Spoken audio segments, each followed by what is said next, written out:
I am Sir George Moa, retired teacher and retired miner.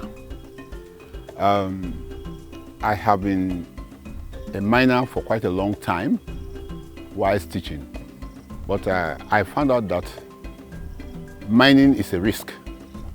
So I thought it fit that all the land that we have been mining, especially this place, has been mined by some of us. And the production was very, very poor. So I thought it fit that this land cannot be left like that alone. So I thought it fit that I should concentrate on agriculture. So before I was retired, finally, I was concentrating more on agriculture and I abandoned mining. For the past 2 years, especially this year, I have got support from WHH through the support of a European Commission, financial support, and I appreciate that very much. Without them, I cannot afford to do a work like this because I don't have the money. They gave me pineapple suckers, over 2,767, and you can see even here you have banana suckers, other fruit trees. You can see pear, oil palm, mangoes, pawpaw as you go around. And not only that, in this area, this acre, we thought it fit that in between the pineapples, to suppress weed, we planted potatoes, and they are doing well because we were taught that through the lab that these things are very, very necessary for our health. My wife will not go to the market to buy any longer. She will just come here and get the potato for us. At times we eat potato and forget about rice. Rice is not the only food. And they have told us that, and we have proved that beyond all reasonable doubt. So they have helped us greatly, especially this land reclamation. This land should have been left lying down here for nothing. And as I told you, it is far, far, far, far better. Farming is far better than mining. From the time I concentrated on the farming, it has upgraded my status than the mining. Now I can harvest and make sales. Mining is a risk. You take your money, you dump it there. At times, what you put there, you not even get 1/10 of it. So it's a big risk. It's better to be a farmer than be a miner. This is my farm. This farm is an agroforest farming. We have cocoa here, I have bananas, I have pineapple, and this farm was established in the year 2014. 17, I started to harvest it. Some times ago, our family, our old fathers and mothers used to plant 5 years or when the old cocoa, which they can take for 5 years before begins to pick. But for now, we know that this cocoa is 3 years. We have proved it, and we want to depend on it. And if you can watch in this garden here, I have timber trees, which is economist trees. And I have many things which can bring money for me, like bananas are there, cocoa trees, I have pineapple, I have pears, and I'm encouraging my other brothers to do the same agroforestry so that they can able to develop their family, so that their children will be able to educate. And I'm so thanking Millennium Cocoa Growers Cooperative and ProAct WHH. Also the AU, I'm thanking them for sending their great support to us. We're growing coffee plantation, and as of now, our present activity for the past 3 years is the rehabilitation of the aged coffee plantation. We rehabilitate those plantations that are not doing well or that have already worn out, that cannot produce any sufficient seeds. So we had to prune them off, and that is either to eliminate them totally or either to revive the life of the old coffee plantations. When we prune them, we cut them down to the bottom. After 1 year, the other year, you see them shooting up and producing seeds for us again. That is another reason. Yes, they used to do mining around, but for this of my garden, no mining is allowed to be conducted here. It's purely for coffee cultivation. And we received training from WHH via ProAct. You see, this has been conducted on several occasions. The maintenance of our coffee plantations. That was one. And the nursery of our coffee plantations, underbrushing, you see, and the shade management, pruning, etc. See, that has increased our yield. That is why I'm continuing the pruning onto this time.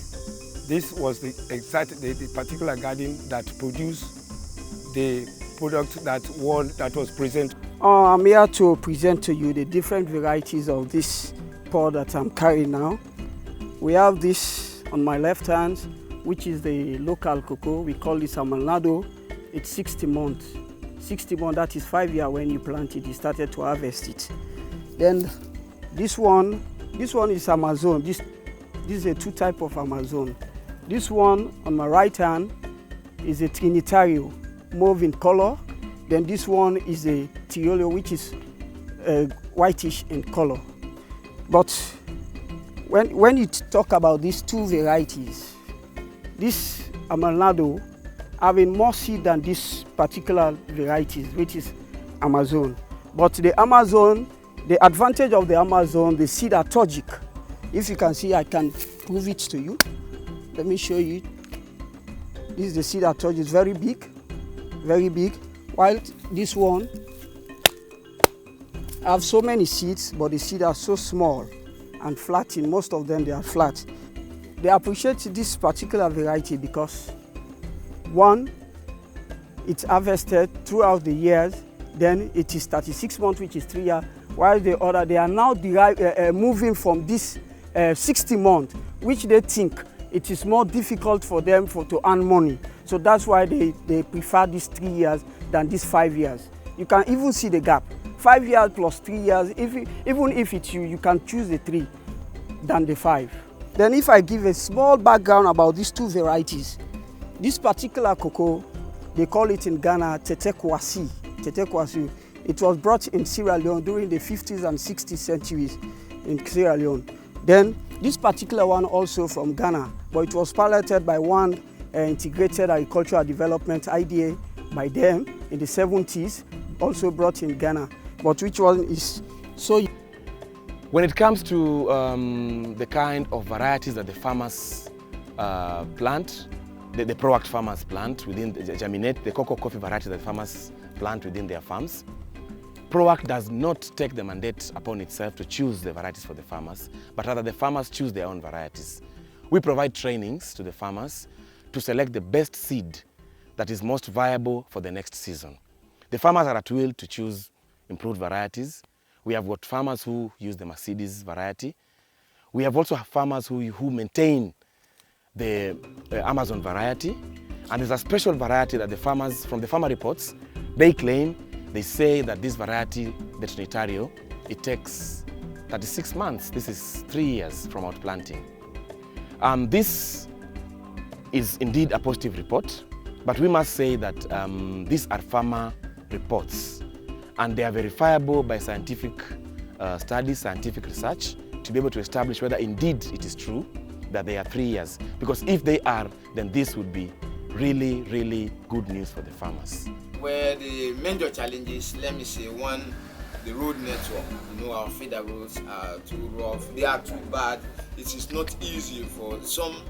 Sometimes you cannot even use vehicle to fly those roads.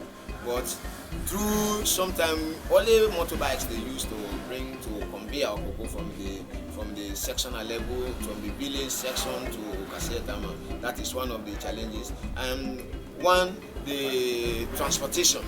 You know, Kasetama only have one vehicle, and this is the Land Cruiser given to us from WHH.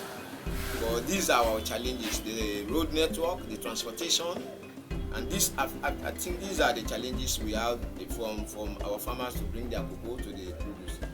Because for the pricing, I think we are meeting their demand because they always ask us to pay better price. This Kono district, we have 14 chiefdoms. About 6 chiefdoms are heavily mined. But for now, we have found that diamond here in Kono is difficult to get. Because if you want to get this now, except you have very serious machines, and diamond is hardly to come by now. So we have found out that farmers have moved away from this mining. Now you find out that a good number of farmers are now engaged in this tree crops farming, this cocoa coffee, because cocoa coffee has, you know, it's very important. It's giving farmers a lot of income, especially those who have the cocoa in large plantation, right? They are actually benefiting from it. So people are moving. If our farmers are coming even to our office to register, say, hey, the WHH is supporting us with polythene bags, seedlings. You know, I want to expand my farm. You see, we have been doing diamonds so long, but it is failing us now. They are saying, farmers are saying it. They have been in mining, but now I think mining has failed them. Now they are concentrating in agriculture, in all kinds. You see, and tree crops, as far as Kono district is concerned, tree crops has advantage here because Why? Yeah, because farmers, if you find out that cocoa is giving them a lot of money, yes, especially with the intervention of WHH, training them. They have a lot of knowledge on how to go about it. They are doing this properly. And they know at the end of the day when they harvest, you know, and they have all these techniques to dry it. They provide the solar, you know, boot for them how to dry it. That is why, in fact, this Mr. Bangura was able to win an award. So they also have seen that if they go to that direction, and we all know the plants will not end, or agriculture will not end. This cutting down of trees, we are against that. So if you incorporate cocoa and other trees,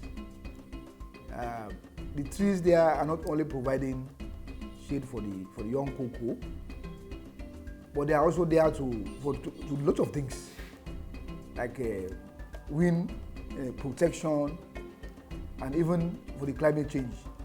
Because if the place is forested, that should be very good environment for even other animals living there. We also have agroforestry systems that are established within Sierra Leone. These agroforestry systems, we all know that cocoa and coffee are forest crops. And to establish new cocoa and coffee systems, we need to set up agroforestry systems. It is quite clear that within Sierra Leone, the slash and burn is really affecting the forests. The migrations into forest lands is reducing the forest cover. So if we can be able to counter this with agroforestry systems, then in one way or another we are bringing the forests to the farms to establish even more forest cover, but at the farm level, as well as establishing an increase in cocoa, coffee production. Other aspects which we have are also land rehabilitation. For example, in the districts of Kono, as we are all aware, is a mining district and has had a history of diamond mining. So most of the land that has been used for mining has been left bare, and we have farmers within our consortium of farmers that have been involved in mining activity, and over time, through training and through encouragement, they are now setting up agroforestry systems. They are setting up cocoa, coffee plantations in these former mining areas, and thus they are rehabilitating these areas. Even through land activities, the growing of groundnuts and peas, for example, these two are the kind of crops that are able to rehabilitate former mine land into productive land. So as a result, I may say that ProAct covers the entire value chain of cocoa and coffee, all the way from its germination to the chocolate on the supermarket shelves in Europe and in Americas. I'm proud also to say that some of our farmers and cooperatives have won awards. We have the International Cocoa Awards 2018-2017, won by one of the ProAct farmers. We also have the National Coffee Award, won by one of the cooperatives with which we work with, the MCGC.